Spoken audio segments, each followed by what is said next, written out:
Genesis chapter 26. Now there was a famine in the land, besides the previous famine in Abraham's time. And Isaac went to Abimelech, king of the Philistines, in Gerar. The Lord appeared to Isaac and said, "Do not go down to Egypt. Live in the land where I tell you to live. Stay in this land for a while, and I will be with you and will bless you. For to you and your descendants I will give all these lands, and will confirm the oath I swore to your father Abraham. I will make your descendants as numerous as the stars in the sky, and will give them all these lands. And through your offspring all nations on earth will be blessed, because Abraham obeyed me and did everything I required of him, keeping my commands, my decrees, and my instructions." So Isaac stayed in Gerar. When the men of that place asked him about his wife, he said, "She is my sister," because he was afraid to say, "She is my wife." He thought the men of this place might kill me on account of Rebekah, because she is beautiful. When Isaac had been there a long time, Abimelech, king of the Philistines, looked down from a window and saw Isaac caressing his wife Rebekah. So Abimelech summoned Isaac and said, "She is really your wife. Why did you say, 'She is my sister'?" Isaac answered him, "Because I thought I might lose my life on account of her." Then Abimelech said, "What is this you have done to us? One of the men might well have slept with your wife, and you would have brought guilt upon us." So Abimelech gave orders to all the people, "Anyone who harms this man or his wife shall surely be put to death." Isaac planted crops in that land, and the same year reaped 100-fold, because the Lord blessed him. The man became rich, and his wealth continued to grow until he became very wealthy. He had so many flocks and herds and servants that the Philistines envied him. So all the wells that his father's servants had dug in the time of his father Abraham, the Philistines stopped up, filling them with earth. Then Abimelech said to Isaac, "Move away from us. You have become too powerful for us." So Isaac moved away from there and encamped in the valley of Gerar, where he settled.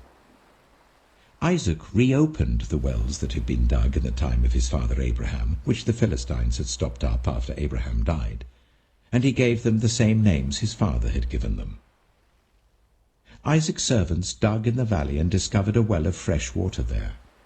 But the herdsmen of Gerar quarreled with those of Isaac and said, "The water is ours."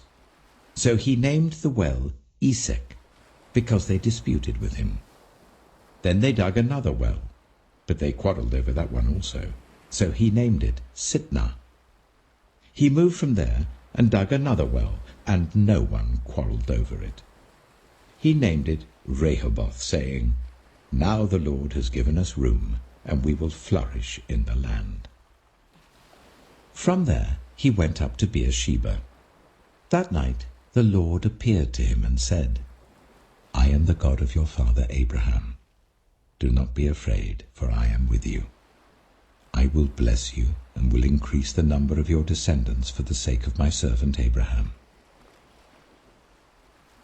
Isaac built an altar there and called on the name of the Lord. There he pitched his tent, and there his servants dug a well. Meanwhile, Abimelech had come to him from Gerar with Huzzah, his personal adviser, and Phicol, the commander of his forces.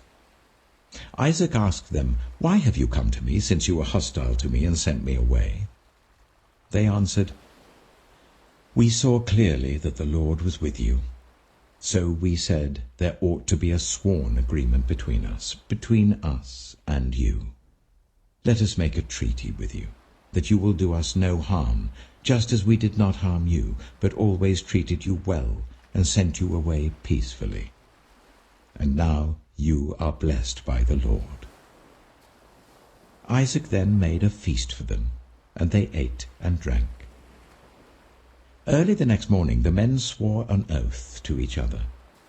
Then Isaac sent them on their way, and they went away peacefully. That day Isaac's servants came and told him about the well they had dug. They said, "We've found water." He called it Sheba, and to this day the name of the town has been Beersheba.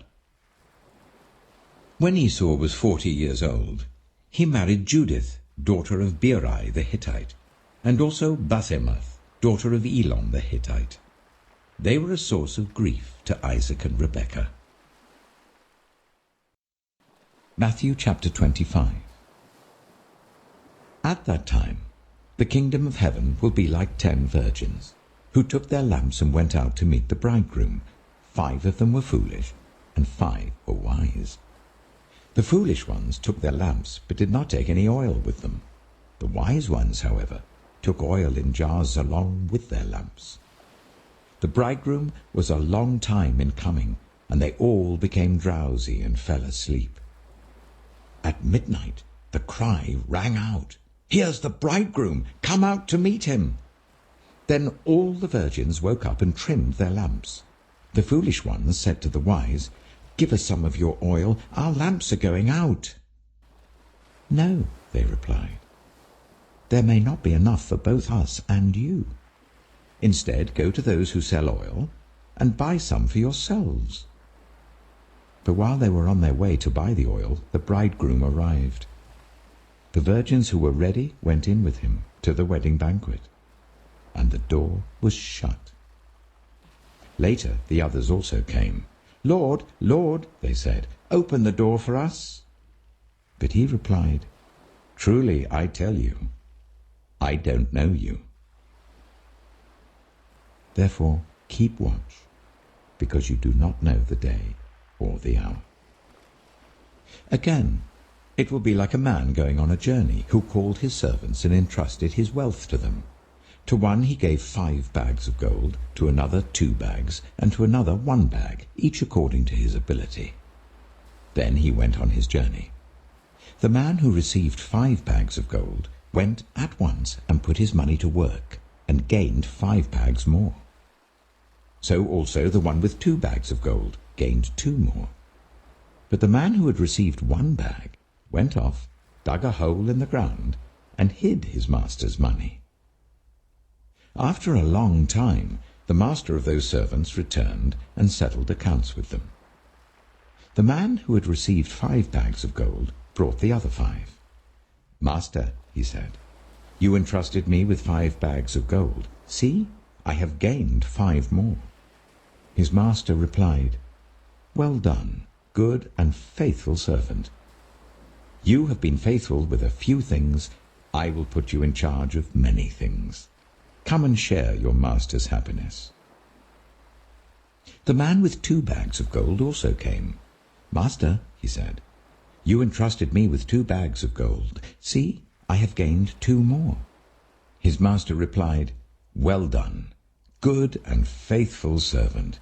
You have been faithful with a few things. I will put you in charge of many things. Come and share your master's happiness." Then the man who had received 1 bag of gold came. "Master," he said, "I knew that you are a hard man, harvesting where you have not sown and gathering where you have not scattered seed. So I was afraid and went out and hid your gold in the ground. See, here is what belongs to you." His master replied, "You wicked, lazy servant. So you knew that I harvest where I have not sown and gather where I have not scattered seed? Well then, you should have put my money on deposit with the bankers, so that when I returned, I would have received it back with interest. So take the bag of gold from him and give it to the one who has 10 bags. For whoever has will be given more, and they will have an abundance. Whoever does not have, even what they have, will be taken from them. And throw that worthless servant outside into the darkness, where there will be weeping and gnashing of teeth. When the Son of Man comes in his glory, and all the angels with him, he will sit on his glorious throne. All the nations will be gathered before him, and he will separate the people one from another, as a shepherd separates the sheep from the goats. He will put the sheep on his right and the goats on his left. Then the king will say to those on his right, Come, you who are blessed by my Father, take your inheritance, the kingdom prepared for you since the creation of the world. For I was hungry, and you gave me something to eat. I was thirsty, and you gave me something to drink. I was a stranger, and you invited me in.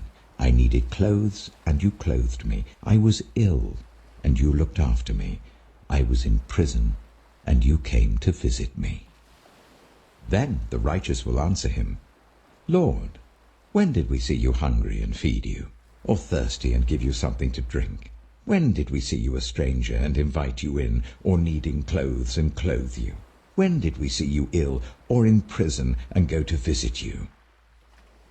The king will reply, Truly I tell you, whatever you did for one of the least of these brothers and sisters of mine, you did for me.